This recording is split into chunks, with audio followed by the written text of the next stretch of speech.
Hey guys, it's Kevin again. This is my review for 24 Live Another Day, episode 11. And wow, was this an amazing episode. I know a lot of people had a lot of problems with this episode, saying it was boring, or it was slow, or there wasn't much that was happening. But for me, I think this episode was perfect. I had no problems with it. I thought it was a very well done episode. And, even though it was a little bit slow, I really enjoyed it, nevertheless. I thought it was a great episode, and I was really into this episode. Definitely the best episode of the season, in my opinion. I really enjoyed it. And the thing is, I don't think the finale is going to be perfect. I really don't. I don't think it's going to be a perfect finale. I think it is going to have some problems. However, I do think I know how it's going to end. I hope, we'll see how it ends, but let's just get this episode, because overall I really enjoyed it. So basically, Heller gets an update on the potential for the device to destruct, and he's told about the Cheng, and they look at live satellite feeds, and they're not sure what happened. And Kate and Jack are still in their shootout with the Russians. They run to the building for cover, and Kate asks if these are Adrian's associates, but Jack doesn't think so. So the tech tells Cheng that the Americans are checking on the Cheng status, and Chloe asks why he attacked his own country, and Cheng says China is not his. Because Chloe, she still is trying to figure out why Cheng is there. Now, Jack and Kate don't know anything about Cheng still being alive. So, the tech shows him the shootout a couple of blocks away, and Cheng asks how he found them. Chloe and Adrian don't have tracking devices, they check them, and Cheng says it's time to go, and says to bring Chloe along because what's in her head is valuable. And she stumbles and grabs a cell phone as she falls, and Cheng sees it and tells her not to cause more trouble than she's worth, and then they head out. So the shootout goes on, and Kate and Jack shoot up some propane tanks and cause an explosion, and another car pulls up and it's backup CIA, and they shoot some of the Russians, and then Kate IDs herself, and Jack tells the attack team they were ambushed and asks for more ammo because, they ran out of ammo, and he tells them the override device is nearby, and Kate says to figure out who the Russians are, and the CIA goes to work. So Jack heads to where the signal says the device is and goes into the lab at 9:06 p.m., kicks the door open, and sees all the dead open call people and Adrian, because Adrian's dead, which is, really sad. I didn't know that Adrian died last week, but he's dead, apparently. He finds out that the tracker was left on the desk, and Kate comes in, they almost draw down each other, and he tells her that Adrian is dead and the device is gone. They took off the tracker, and he doesn't know where Chloe is. Now, we know where Chloe is, but he doesn't. So Kate looks around, sees that the phone is recording. She plays the message. She says, Jack, this phone is still recording. And she then plays the message, and Jack hears, Cheng's voice, and he tells her to play it again. He is in shock. He says he'll never forget that voice. He tells her they need to talk to Heller now, and the ship is sinking on the news, and Heller orders rescue assistance, and Heller takes the call from Jack, and he tells him that Adrian is dead and the device is gone. He tells him that Cheng has a device, and Heller is just shocked out of his mind. He's like, that's not possible, he's dead. He says Cheng was killed escaping from a prison, and Jack says they were wrong. He says he promises him it's him, and Heller tells him about the U.S. sub sinking the Chinese ship, and Jack says Cheng is working for someone that wants to start a war, and Jack tells him about the Russians attacking them, and Mark pulls his face when he hears this, and Audrey listens and is very stressed out. She says she thought Cheng was dead, and Mark goes to Audrey, and she insists that she's alright. And Ritter works with Gavin and says they need to figure out where Cheng is. He says he needs more time, and Ritter tells him to keep Jack in the loop, and Gavin tells him the CCTV cameras are scrambled, and unless they tell him what vehicles to look for, he doesn't know. So Ritter tells him they found a tablet in the Russians' vehicle, and they head Jack's scrambler car, and they tell him Mark requested the scramble car for his comlink, and Cheng calls the Russian deputy minister, and neither know where Jack is. They don't know where Jack is, and it turns out they're actually working together. He tells Cheng to get out of the country with a device, and then Kate says Cheng made outside the CCTV device before the cameras came. She asks why Cheng is starting a war, and Jack thinks it's because the Russians got Cheng out of jail. So Kate says this is a dangerous game, and Jack guesses it's an off-book intelligence op that will give Russia more time to expand the room. However, what Kate doesn't know is why Mark is helping them, and Jack doesn't know either. He says, we'll find out soon enough. So Mark encourages Audrey to leave, and she tells him to let her do her job. and Heller takes a call from the Chinese president, we get to meet the Chinese president in this episode. This is kind of interesting. The Chinese president talks to the American president, and basically, he takes a video call, and Heller says the attack was an accident, and it was not authorized by the government.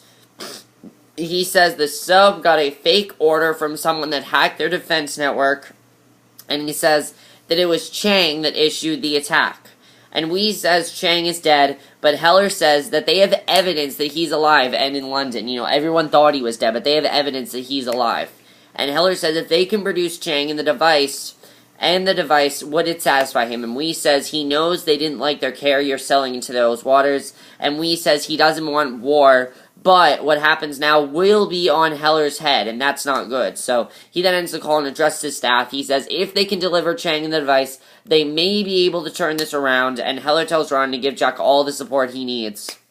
So Heller then tells Mark to go into crisis management mode, and Audrey says she has a contact at the Chinese embassy, Joe Sim. She says her dad is in the Polterboro, and she may be able to show that they were hacked. She says it could buy them time to find Cheng, but she says Joe trusts her, and her dad says to give it a try. So basically, she wants to do that. So Heller's told 3 Chinese ships and 6 planes are on the move, and Jack calls the White House switchboard and asks for Audrey, and we get a very nice scene between him and Audrey. I really like this scene because Audrey and Jack have not had much, contact in this miniseries, They really haven't. So this was a very nice conversation that they had.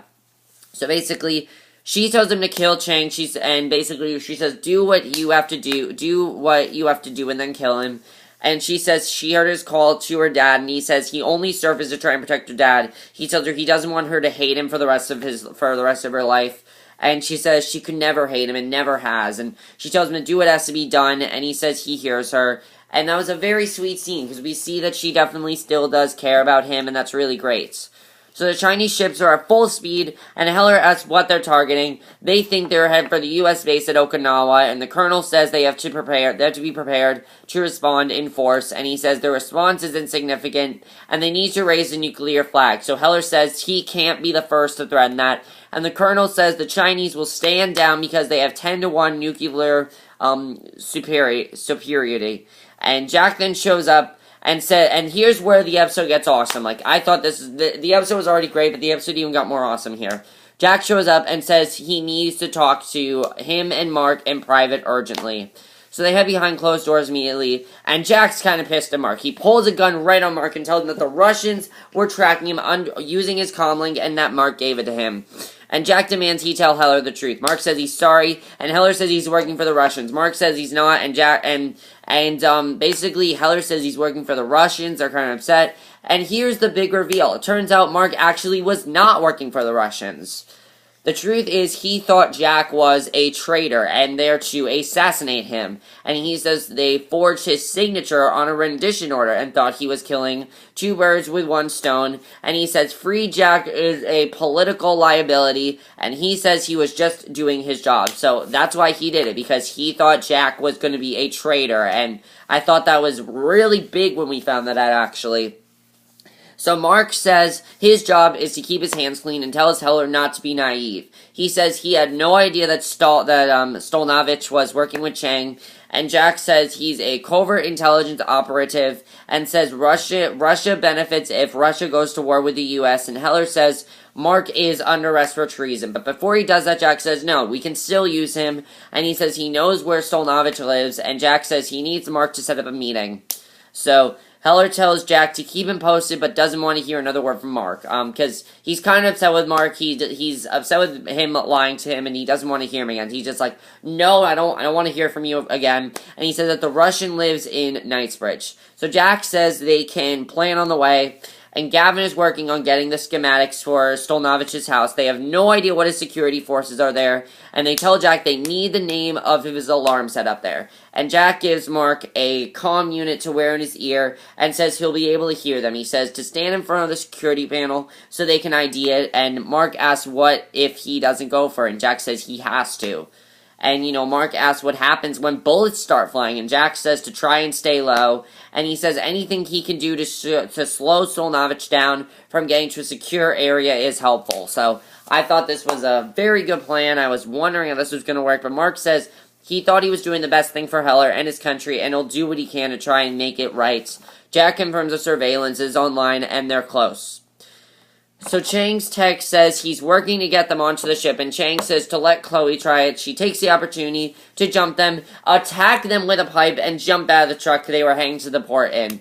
But unfortunately, she trips, she falls, and hits her head. She goes down in the woods and is passed out. They tell Cheng to leave her, and some other trucks are coming, and they ask if they need help. So they tell Cheng to move the truck and that there's no stopping there. He has to abandon his search for Chloe. He thought Chloe would be an ally for him, but of course she wants to instead attack them. She's not with them at all. And the Chinese crew then ends up heading back into the truck and leaves. And Heller is told that there's more movement from the Chinese towards Okinawa. And basically, Davis called and told Ron that he tried to talk to the Chinese and made no more progress than they did. And this next scene is very big, because Heller drops a bottle and spills his pills, and the military guys look very concerned, because as we know, he does have Alzheimer's, so they don't want anything bad to happen. But 2 missiles are launched by the Chinese, their screens go out, and they have no visuals, and the missiles took out 2 surveillance satellites, and they tell Heller if they need to move to a more secure location and go to DEFCON 3. Heller stands for a moment and then agrees, so they need to go to DEFCON 3. So then, Mark is ready to knock on Stolnovich's front door. They pull up, and Jack tells Gavin and Ritter that they're there, and basically the plan starts.